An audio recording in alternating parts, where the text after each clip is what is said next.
Amados irmãos e irmãs, queridos irmãos radiovintes, queridos irmãos que rezam conosco, nós estamos hoje celebrando esse primeiro domingo de agosto, dedicado à vocação sacerdotal. O mês de agosto é o mês das vocações, onde que a igreja dedica cada domingo a uma vocação específica. Hoje é do padre, domingo que vem dos pais. No terceiro domingo nós vamos dos religiosos, quarto domingo catequista, depois a vocação de todos os leigos. E dentro desse tempo, o nosso bispo diocesano, Dom José Lanza, escreveu como pastor desta porção que aqui está na diocese de Guaxupé, como bispo e pastor, ele nos escreveu essa segunda carta pastoral, que eu pedi para que vocês que estão aqui à missa pudessem tê-la. Nós não vamos lê-la ipsis literi, porque senão nós vamos gastar muito tempo e o nosso tempo não dá. Mas eu gostaria de ir frisando alguns pontos importantes dentro dessa carta, e depois eu gostaria que cada um levasse para casa, lesse com atenção hoje ainda essa carta, porque depois nós vamos tratando dela em alguns pontos em nossas reuniões de pastoral, de movimento. A gente já tem falado na comunidade para alguns movimentos e pastorais que nós já tivemos oportunidade de reunir. Mas hoje nós vamos falar para toda a comunidade, para toda a assembleia. E se eu pedisse para vocês só levar para casa, o que ia acontecer?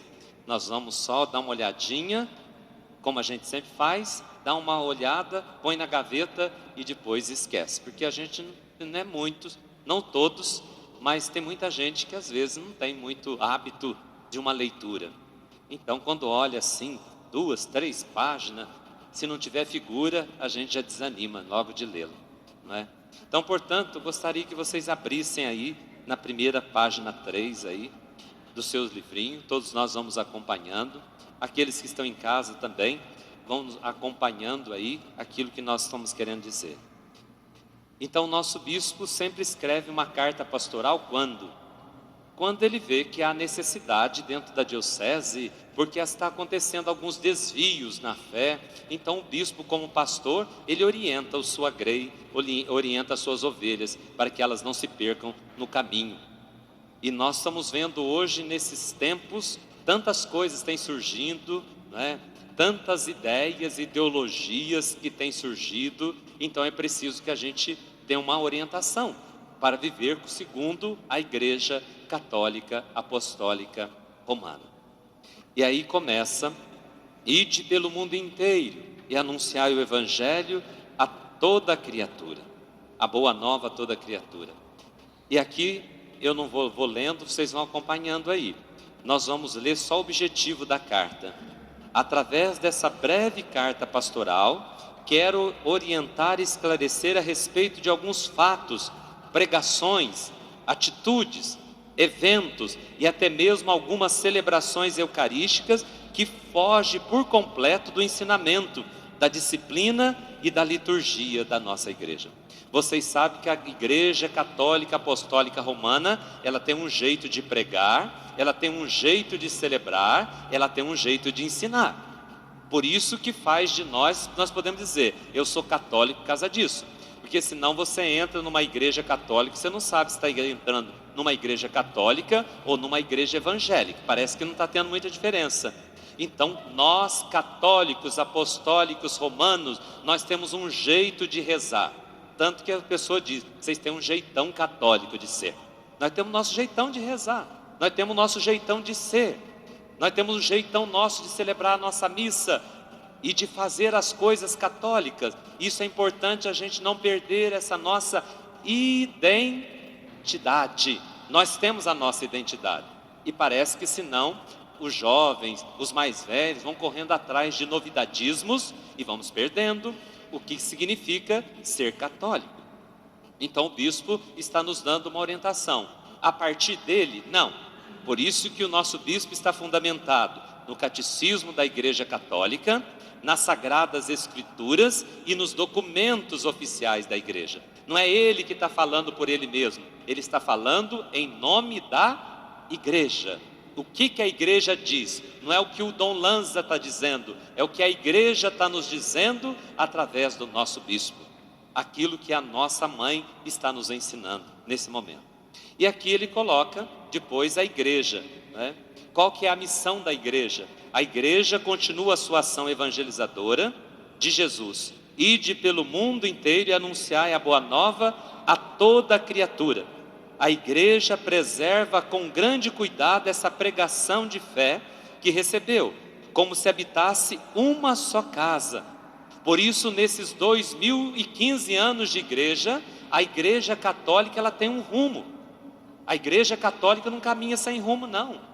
Ela sempre, pode ser que às vezes fica meio desorientada em algumas situações, mas ela tem seu rumo.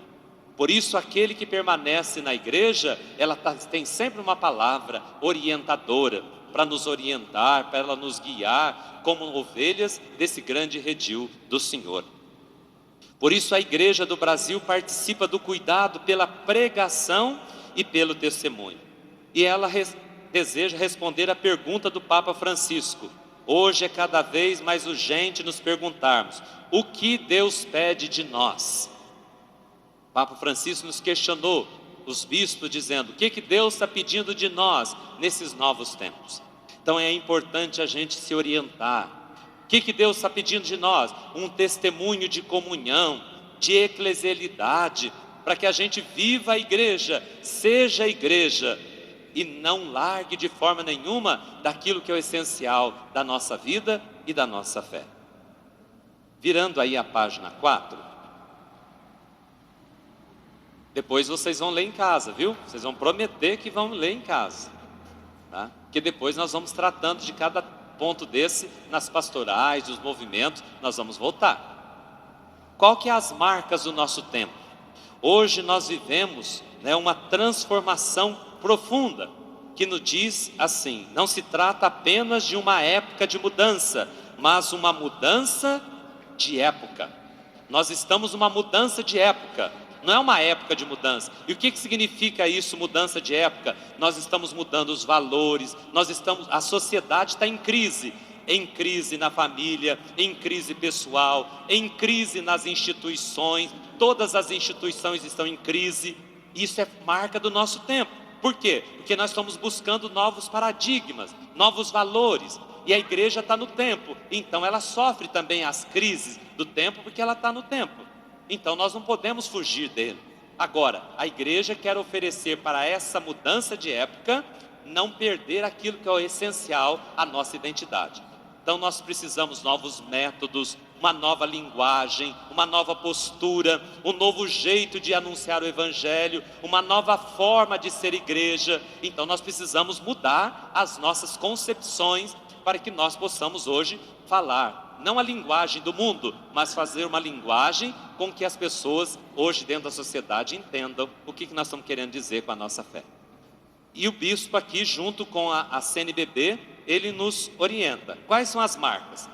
Olha lá: aumento progressivo do relativismo, ausência de referências sólidas, o excesso de informações, superficialidade, o desejo a qualquer custo de conforto, facilidade, aceleração do tempo, trazendo desafios existenciais, produzindo incertezas, precariedade, insegurança, inquietação. Surgem ou se agravam tendências desafiadoras, como o individualismo, o fundamentalismo, o relativismo e diversas formas de unilateralismo. E no âmbito religioso, constata-se um forte pluralismo, no qual se encontra muitas vezes práticas marcadas por fundamentalismo, emocionalismo e sentimentalismo. No âmbito católico, constata-se em algumas comunidades situações que destoam por completo da ação evangelizadora. O mundanismo sob vestes espirituais e pastorais, em vez de uma efetiva conversão, sinais de apegos a vantagens e privilégios, mais do que um espírito de serviço. Celebrações que tendem mais à exaltação da subjetividade do que a comunhão com o mistério. Então o que o bispo está nos dizendo? Essas são as marcas do nosso tempo, não é? E esses são desafios que nós precisamos superar. E como? Esse momento em que a gente está vivendo de crise é uma ótima oportunidade para a gente poder evangelizar. O terreno está fértil, porque nessa época de crise é a época que nós estamos buscando. O povo está buscando. Aí que nós precisamos de bons pastores para orientar certo, porque senão desencarreta tudo. Tira todas as pessoas do plumo e vai levando cada uma fora daquilo que é o verdadeiro sentido da vida. Em todos os âmbitos, religioso, político, pastoral, nós precisamos hoje, cada dia, de ter uma meta, de ter um objetivo, não é? E esse é um tempo para responder missionariamente à mudança de época, com o recomeçar a partir de Jesus Cristo. Então nós queremos evangelizar, recomeçar a partir de Jesus. E como? Aí entra a igreja. Aí nós vamos falar um pouquinho da igreja, a comunhão com a igreja. É em comunhão que nós somos chamados a responder a esse mundo. Hoje nós vivemos uma marca forte do individualismo, cada um para si, Deus para todos, até mesmo dentro da fé. As pessoas não querem saber de igreja, as pessoas acham que não precisam mais de igreja. Não, é cada um vive na sua casa, a sua fé. O importante é falar que tem fé. Igreja, você nem precisa de igreja não, entendeu? Isso é uma marca do nosso tempo, esse individualismo.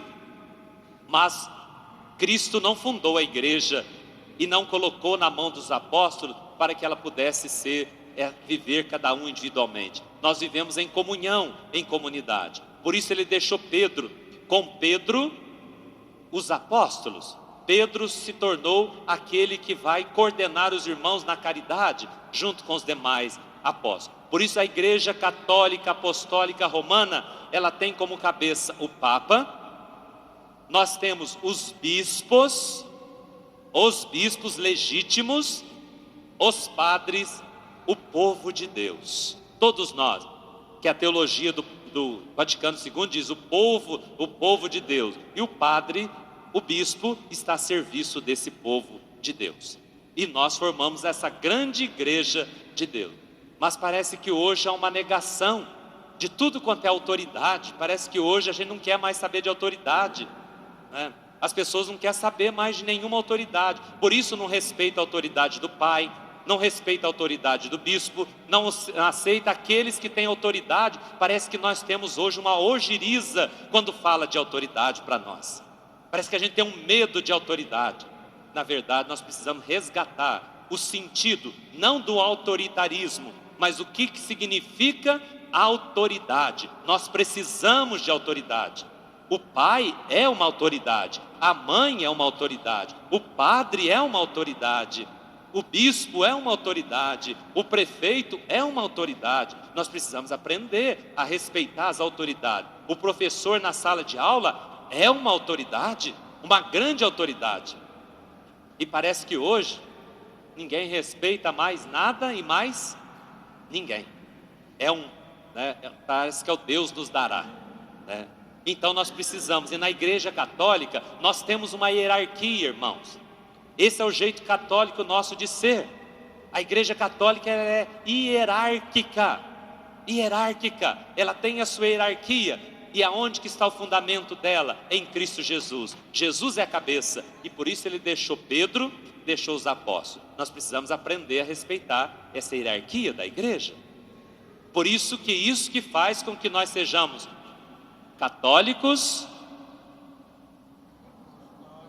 romanos. Hoje tem que explicitar bem isso, porque tem católicos de tudo quanto é jeito hoje, entendeu?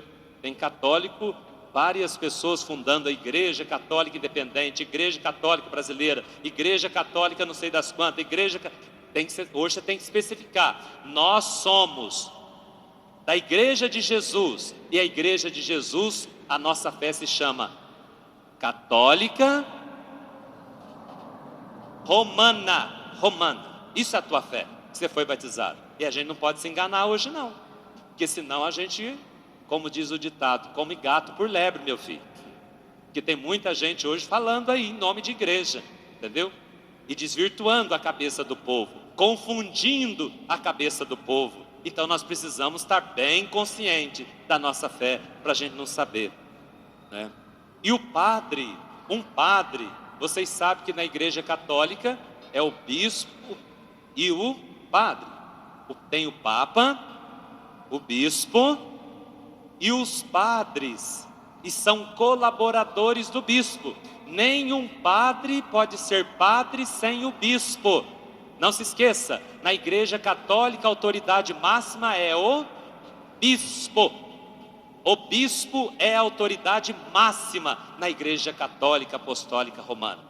O padre só pode ser padre a partir do bispo. Sem bispo, o padre não pode falar. Sem o bispo, o padre não pode pregar. Sem o bispo, o padre não é nada. Por isso ele só é padre se ele está unido ao seu bispo. Por isso um padre, quando desliga do bispo, ele deixa de ser católico apostólico romano. Ele não é mais nada. Ele não é mais nada. Ele volta a ser uma pessoa qualquer aí, mas não um cristão católico. Isso é importante a gente ter noção disso, porque senão cada um vai querendo viver a sua fé do seu jeito, desligado da igreja, desligado do bispo, em desobediência ao bispo, não obedece o bispo. O bispo fala, mas parece que não está nem aí. As pessoas não respeitam mais a autoridade do bispo. Então é importante, a gente tem um jeito católico de ser, né? Aí depois nós vamos falar aí a comunhão na obediência. Tem aí a comunhão na obediência.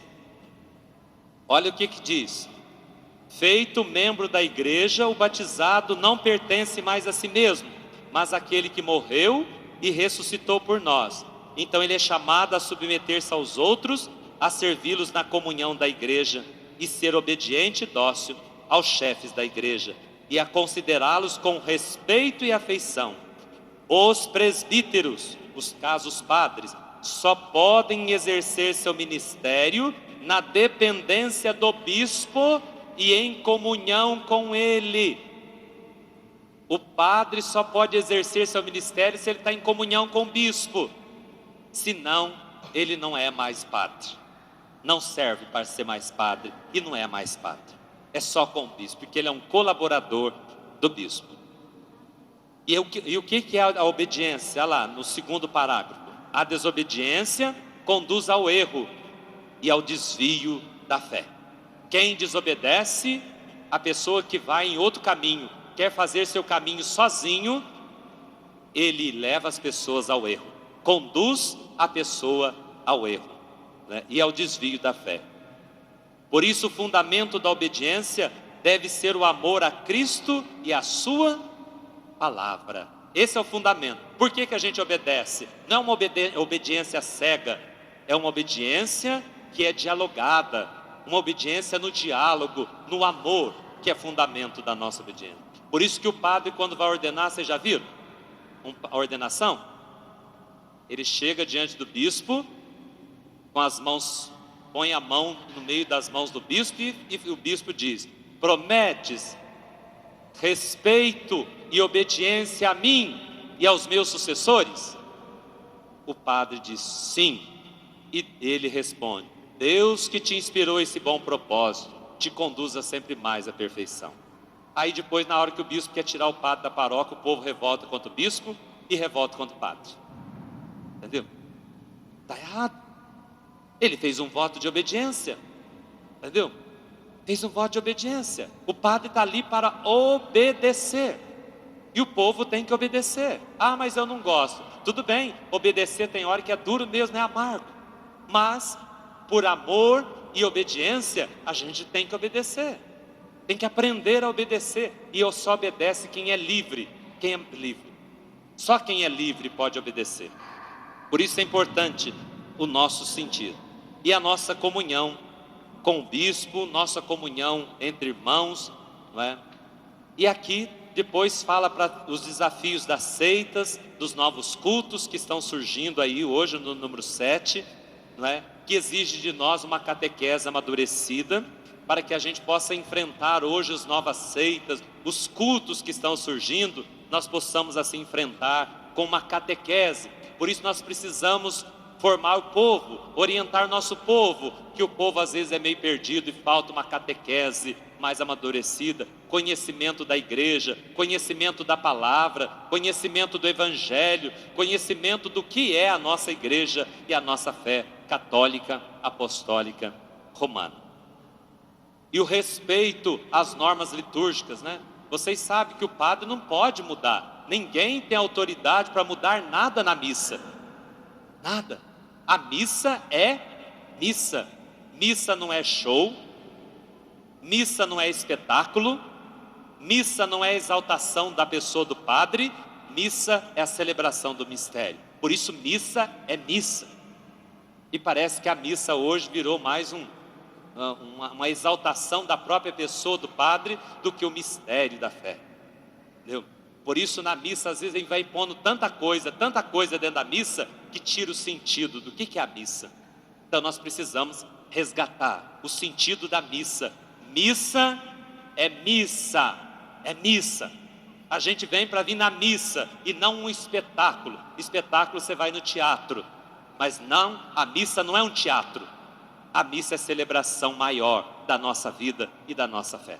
Por isso ela tem que resgatar o sentido da missa. E ninguém pode mudar na missa uma leitura. Vamos pôr outra coisa, vamos rezar outra coisa. Não, missa é missa. A igreja já faz isso há mais de 2000 anos. Tanto que você vai aqui em Guaxupé, se você vai lá no Japão, você pode não entender a linguagem de lá. Mas se você vai numa missa católica, apostólica, romana, o rito é o mesmo. O mesmo rito. Pam, pam, pam. Você fala, eu entendi. Não entendeu a linguagem verbal, mas você entendeu a linguagem do símbolo. Mas hoje parece que a gente vai em umas missas, você não sabe o que é missa mais, entendeu? Como eu disse, é umas coisas mais...